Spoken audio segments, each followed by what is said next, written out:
What happens when Barcelona says you're not good enough? And years later, you score against them in the Champions League. The kid joined Barcelona's famed La Masia academy at the age of 14. 2 years later, at 16, he left Barca.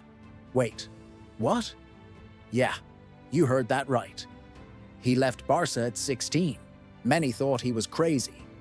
They thought he'd taken a step backward.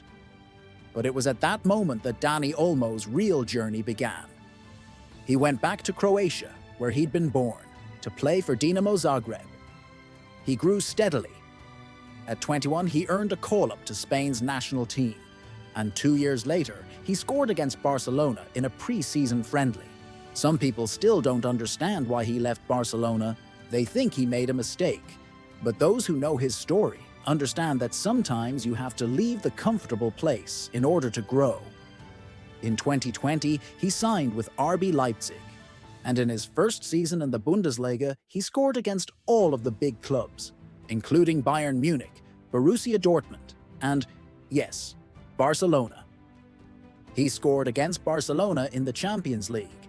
When you look at how far he's come, it's clear that leaving Barcelona was the right move. It's easy to look at someone else's path and think that they've made a mistake, that they've taken a step backward, but you don't know their story. You don't know why they made that decision. There's this idea that if you're a talented young player, you should join a big club like Barcelona or Real Madrid. If you're in Barcelona's academy, you should stay there. But that's not true. Look, if you want to join Barcelona's academy, then go for it. If you get in, then great. If you don't, then it's not the end of the world. You can still become a professional footballer. There are many different paths to get there. What's important is that you believe in yourself, that you trust your own journey. Sometimes you have to leave the comfortable place in order to grow. Sometimes you have to take a risk in order to succeed. We're gonna make a full video about Dani Olmo's journey soon, so stay tuned for that. And remember, it's not whether you get knocked down, it's whether you get back up.